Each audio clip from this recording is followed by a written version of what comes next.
Scott McNair, injury attorneys, we fight for the win. Good morning, everybody. Welcome to the Overruled Podcast, brought to you by the Scott Vignair Law Firm. This is David Vignair, along with my co-host and law partner, Brad Scott. Good morning, Brad. Good morning, everybody. How are y'all doing today? We are excited to bring you a very exciting topic Brad has prepared. I don't know if it's going to be a topic or a rant. Don't overbill it. Will it be a rant? It's going to probably be a rant. Okay. Most of my stuff is a rant. Yeah, I feel like we've visited this topic before, and you have ranted before. I'm going to be careful not to call you a boomer. It's related. Okay, it's related. You know how I like to rail on social media? I've done it a few times. You've gotten yourself in trouble online. I know, but it's I think your comments were misinterpreted a little bit. Do you think? Probably. I've been misinterpreted my whole life, though, so that's not a surprise to me. But we've talked about on the podcast before about social media, the amount of data, the sheer volume of data they collect, and how scary that is. It is. We've talked about the statistics on how much time people are spending on TikTok and Instagram and social media, and how scary that is, that people are just wasting their lives away on it. And I think recently we talked about how people are now turning to social media as their primary trusted news source, as opposed to, the newspaper and everything else that we do. So can I just jump in real quick there? Because I think that you were misinterpreted before on this topic. And where Please defend me, sir. I will defend you, because where you were coming from, and I understood it to be, that people can put things online on social media as far as like saying it is news, and it is not truly accurate. There is no checks and balances. Anybody with a video camera, not even a video camera these days, showing my age, but anybody with a cell phone can be putting news out there and saying what's what, and no one's fact checking. And we are not defending traditional media. We are not defending any specific news source. I think it's all horrible. We're not saying don't go to social media for your news. I think your point was that everybody should get there as much information as they can from different outlets to discern what is actually going on in any particular issue. People would get the message, start using that thing on top of their shoulders a little bit more. Yes. And think about things, and some way ask some questions about some of the stuff before you just start reciting it and retweeting or whatever it is. And let me just say, I personally get some news. There are some very good, unbiased news accounts that are almost like, I would call them like old school CNN back in the day before opinion became everything, where they just like give you information about different things going on that are on social media and are very reliable. So like news, you have to share those with me. Okay, one is called Maybe Roca. You can change me. One is called Roca News. It's a very good account. Roku, like Roca, ROCA, and they try. I mean, sometimes they give too much of a viewpoint, but they generally are just presenting headlines and updates. Because, like, I don't watch TV. I suspect you don't really either, and so it's like we're not watching the news on TV. So I'm just defending Brad to say he was not saying don't get your news on social media. He was just trying to point out, as I clearly perceived your commentary to be, that there can be a plethora of information provided which is not necessarily accurate. So here's the thing. I didn't even know that happened because I don't use social media. I didn't read the comments. So there was a lot of them. It went viral and people were not happy with you. Good to know. Yes. I didn't realize that. I didn't know either. Somebody in our marketing department let me change my topic today. So anyway, everybody knows I'm not a big fan of social media, and maybe me not being a fan of social media, when I read these news stories, I find a way to connect it to maybe social media use. Maybe it's justified, sometimes it's not. But anyway, this is the one I found that I was interested in, that had a really big one that jumped out to me. But I found this headline. It says, and not to hate on Gen Zs, I have two daughters in this age group, but it says Gen Z grads are tanking job interviews, struggling to find full-time positions, the study finds.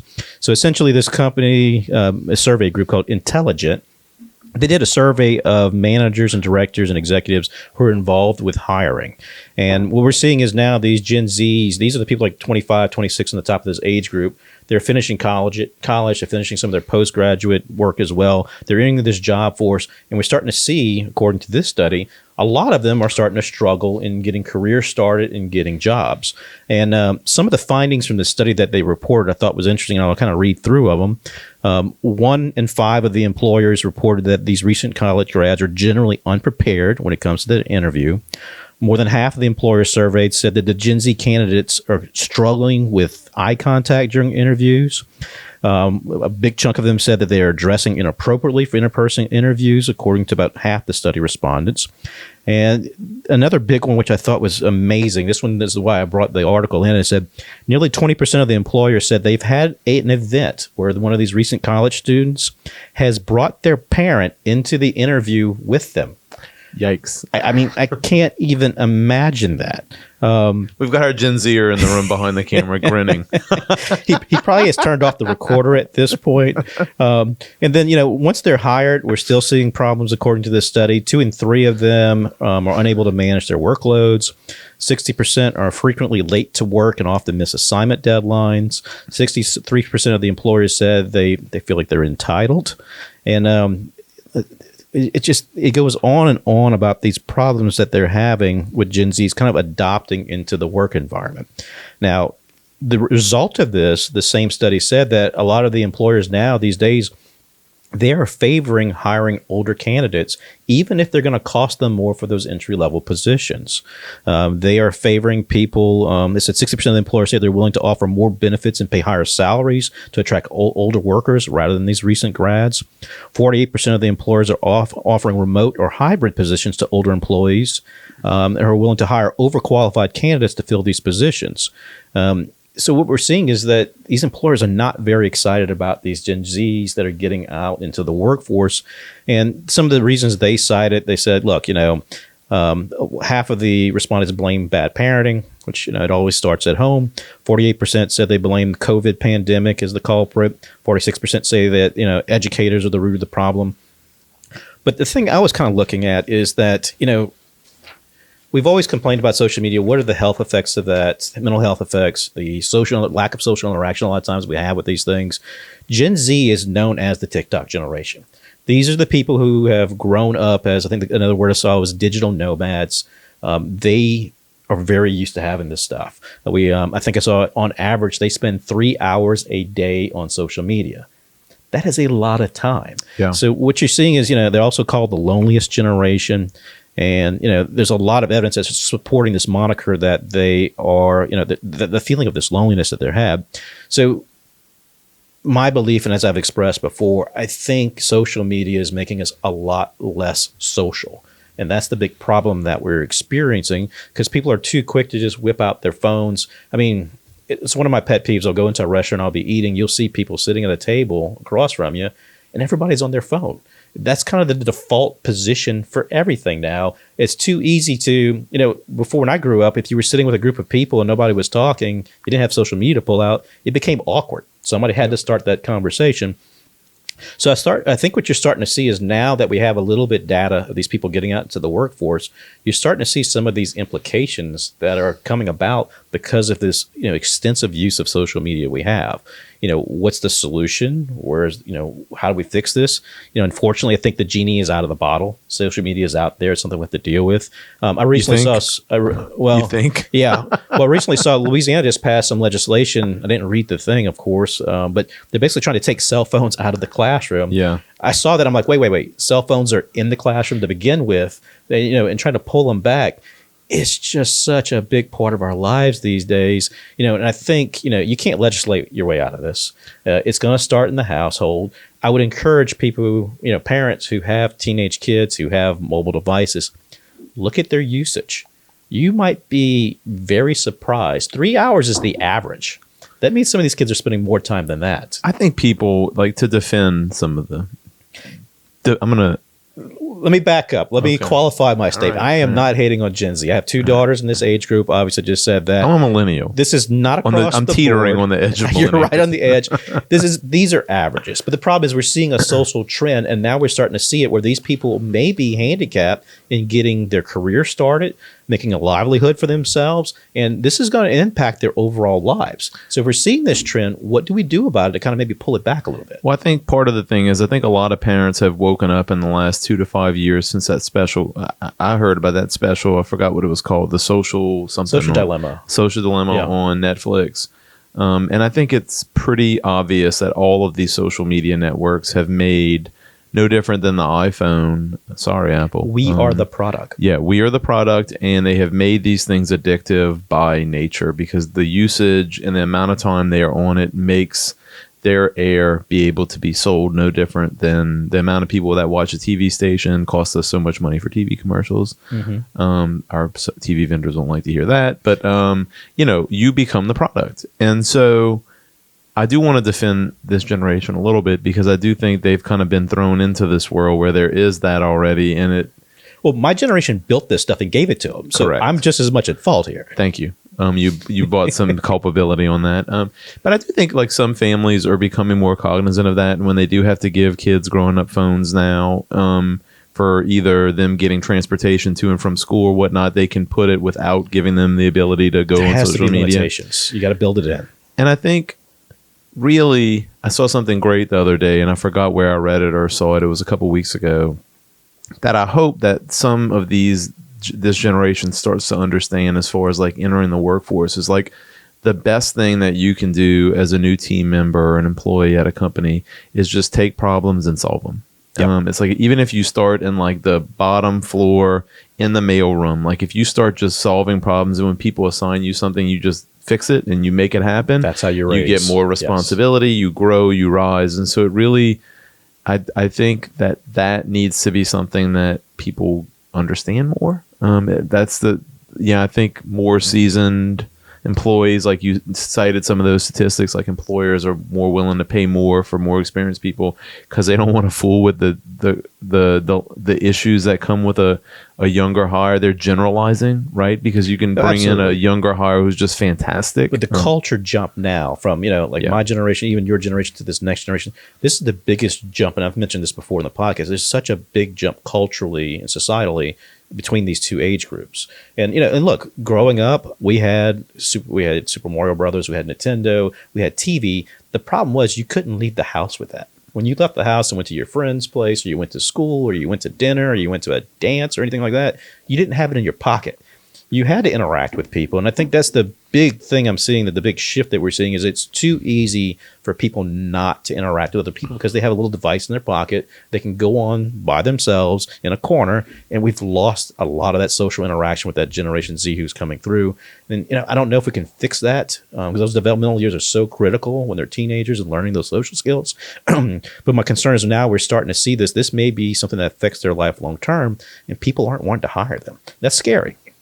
Well, I think ultimately it can't be a generalization because every Gen Zer is different than another. Oh, absolutely. One, right? It's a general trend in a generation, unfortunately. Life in the market will self-correct it for them one way or another. I would hate to have the moniker that I am the TikTok generation.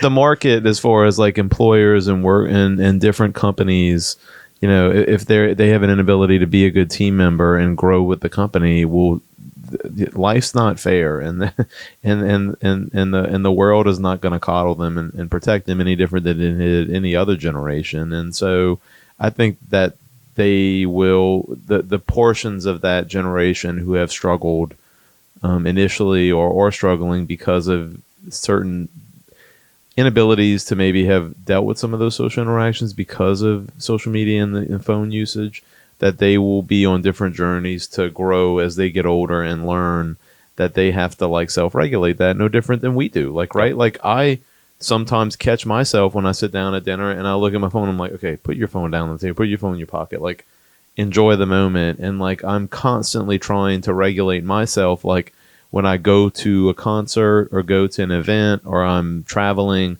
to not be worried about taking pictures. Like, and to some extent, probably I never have the pictures I want to have because I'm so into my head about being like, enjoy the moment. And it becomes like, I think, a self-regulation thing where you've got to constantly be working on not giving into the phone, giving into certain thing. And some of my social media accounts I just deleted because I'm like, it's a waste of my time. The point is, you have to have an awareness that it's a problem because it's so easy to remove it from your pocket and look at it. And I think you mentioned, I saw a video the other night, these people at a concert, and there's a big event going in the concert, and you see the entire crowd. No one's watching the damn concert. They paid a whole bunch of money to sit there. They're all like this with their cameras. I know. Like, I don't want to agree with you, but I do hate it. And look, I'm not bagging on Gen Z. across the board, we've looked at the number before, from the boomers to the Gen Xers, all the way across, everybody is using this. Yeah. But Gen Z is the first generation that it was basically put in their pocket at the earliest age, and they grew up with it. We're all guilty of using it too much, more than likely. So it's really what I'm trying to promote here is an awareness that this is a problem. And now we're starting to see some of the outfall of, the use of this stuff from the teenage years and stuff like that. We just, like I said, the genie's out of the bottle. There's no putting it back in the bottle, but we have to be aware of the problem.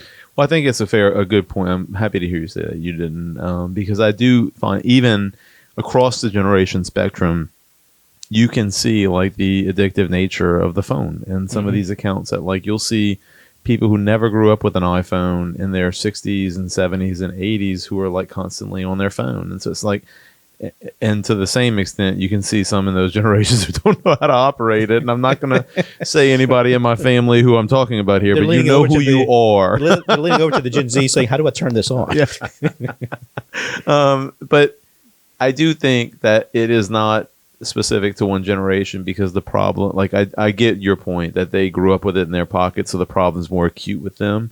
But I think I see it across all spectrum. Absolutely. And it does it pains me when I am at a concert or at an event and I see that and I'm just like, can you just please live your life? It pains me even more because I am not a tall person. And if you're going to lift the camera up over your head, I can't see anything behind you. Put your damn phone away. So, a lot of good points. A lot of, I hope, were you trying to scare everybody again? No, of course not. It just happens. You're like becoming Mr. Doom and Gloom. I guess I need to start reading these damn comments to see what reaction we're getting. I need to go on social media to read these things. I mean, I just looked after I was alerted to it, and you definitely hit a nerve with thank you for keeping that from me. Yeah. Well, I think I told you. Maybe I wasn't paying attention that day. Thank you for not listening. You said there was a lot of feedback. I thought that was a good thing. It was feedback. I don't know if I'd call it good, but it was there. So Brad is not attacking anybody who uses social media. Not today. He's not attacking people who aggregate information. I love and Gen news. Z. I have daughters who are in Gen Z. That's not the point of this. It's just we're seeing a real world impact on this stuff now. I just want people to be aware of it. Yep. Fair point. Well, it's been interesting and discussion. Thank you for bringing some of those stats and a lot of food for thought for all of our listeners. And thank you to all of our listeners who are continuing to follow on this journey with us on the podcast. This has been the Overruled Podcast brought to you by the Scott Vicknair Law Firm. This is David Vicknair along with my co-host, Mr. Brad Scott. Thank you, Brad. It's been an interesting and lively discussion. We can't wait to see you all next time. Yeah, look forward to your comments. Take care. Scott Vicknair, injury attorneys, we fight for the win. Information is for illustrative purposes only and does not constitute tax, investment, or legal advice. Always consult with a qualified investment, legal, or tax professional before taking any action.